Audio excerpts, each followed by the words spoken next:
பாட்டாளி மக்கள் கட்சியினுடைய மாவட்ட செயலாளர்கள் தலைவர்கள் கூட்டம் இங்கே இன்றைக்கு தைலாபுரம் தோட்டத்திலே மருத்துவர் ஐயா அவருடைய தலைமையில் நடைபெற்றது. இந்த கூட்டத்தில் புதிதாக பாட்டாளி மக்கள் கட்சியினுடைய பொதுச் செயலாளராக தம்பி சங்கர் அவர்கள், முரளி சங்கர் அவர்களை இன்றைக்கு மருத்துவர் ஐயா அவர்கள் மாவட்ட செயலாளர் மாவட்டத்தில் ஒப்புதலோடு அறிவித்தார்கள். அதே மாதிரி முன்னாடி உங்களுக்கு தெரியும் பொருளாளராக அண்ணன் மன்சூர் அவர்கள் அறிவிக்கப்பட்டார்கள். அவரையும் இங்கே அறிமுகப்படுத்தி இந்த தேர்தலில் 2026 தேர்தலில் ஆண்டு நடக்கிற சட்டமன்ற தேர்தலில் பாட்டாளி மக்கள் கட்சி மிகப்பெரிய ஒரு சக்தியாக விளங்கும். அது கிட்டத்தட்ட ஒரு 40 தொகுதிகளை நாம் வென்றெடுக்க வேண்டும். அதற்கான இந்த கூட்டணி மற்றதெல்லாம் நான் பார்த்துக்கிறேன், நீங்கள் அதுக்கான நான் சொல்லுகிற திட்டமிட்ட பணிகளை மட்டும் நீங்கள் செய்யுங்கன்னு சொல்லி ஐயா சொன்னதன் அடிப்படையில் அதற்கான வழிமுறைகளை எங்களுக்கு தந்திருக்கிறார்கள். அந்த அடிப்படையில் என்னுடைய மாவட்ட செயலாளர் மாவட்டத்தில் இன்றைக்கி இப்படி பார்த்தீங்கன்னா இன்றைக்கி வட மாவட்டங்களை சேர்ந்த மாவட்ட செயலாளர்கள், நாளைக்கு தென் மாவட்டங்களை சேர்ந்த மாவட்ட செயலாளர்கள் கூட்டம் நடக்கிறது. இதில் ஒரு எல்லாத்துலேயும் ஒரு ஃப்ரீயாக தேர்தல் வழிமுறைகளை ஐயாவுடைய 45 ஆண்டு கால அனுபவத்தை எங்களிடத்தில் இன்றைக்கு சொல்லி எப்படிலாம் செயலாற்ற வேண்டும் என்பதை சொன்னாங்க. ஐயா, இந்த திருவள்ளூர்ல நடந்த கூட்டத்தில் நான் தந்தைக்கு கட்டுப்பட்டு நடப்பேன், மன்னிப்பு கேட்டுக்கிறேன்னு தெரிவிச்சிருக்காங்க. இப்போ உங்கள் முகம் இருக்குதுன்னு வச்சுங்க, என் முகம் இருக்குது, என் முகத்தில் 2 கண்ணு எனக்கு இருந்தால் மட்டும்தான் எனக்கு கண்ணு தெரியும், முகமும் அழகாக இருக்கும். ஒரு கண்ணு இப்படி இருந்ததுன்னா அது அழகு இல்லை. நான் என்ன சொல்கிறோம், தொடர்ந்து சொல்லிக்கொண்டு வருகிறோம்.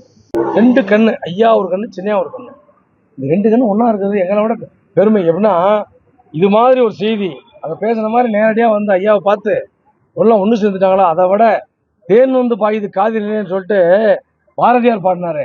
அந்த மாதிரி ஒரு இன்பமான செய்தி 2.5 கோடி வன்னிய மக்களுக்கு மட்டும் இல்லைங்க, ஒட்டுமொத்த தமிழ்நாட்டில் இருக்கிற அனைத்து மக்களுக்கும் அதை தான் விரும்புகிறாங்க. அதுதான் ஒரு மகிழ்ச்சியான செய்தி. அவர் அந்த மன்னிப்பு பகிரங்கமான மன்னிப்பு சொல்லியிருக்கிறது ஏற்றுக்கலையா? நேரில் சொன்னாதான் இல்லை, அது எனக்கு தெரியல, நான் இன்னும் பார்க்கல. ஏன்னா அவர் ஒரு மிகப்பெரும் தலைவர், மத்திய சுகாதாரத்துறை அமைச்சராக இருந்த பொழுது பல்வேறு சாதனைகளை செய்த ஒரு மாபெரும் தலைவர். அவருடைய செய்தி நான் பார்க்காம உங்ககிட்ட அதை பற்றி கருத்து சொல்லக்கூடாது.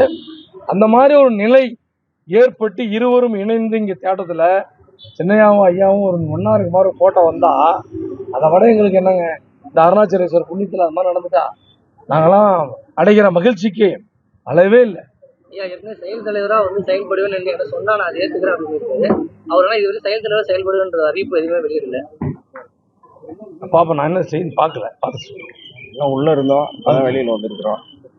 ரொம்ப சந்தோஷம். இன்னைக்கு சேலம் மாவட்டத்திலிருந்து கூட்டணி உறுதியா உண்டுன்னு சொல்லிட்டாங்க ஐயா. கூட்டணி உறுதியா உண்டு. கூட்டணி பத்தி நான் முடிவு செய்துக்கிறேன், அதை பத்தி நீங்க கவலைப்பட வேண்டாம்.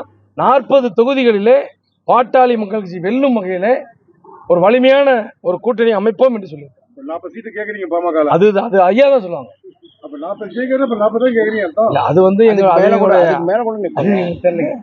அது ஆனா ஒண்ணு மட்டுங்க, 2026 தேர்தலில் பாட்டாளி மக்கள் கட்சி ஒரு இந்த தேர்தல் வெற்றியை நிர்ணயிக்கக்கூடிய ஒரு மாபெரும் சக்தியாக இருக்கும் என்பது மட்டும் எந்த மாற்று கருத்தும் இல்லை. பிளே ஸ்டோர் மற்றும் ஆப் ஸ்டோரில் இருந்து பாலிமர் செயலியை QR கோடு மூலம் பதிவிறக்கம் செய்யுங்கள். செய்திகளை உடனுக்குடன் பெறுங்கள்.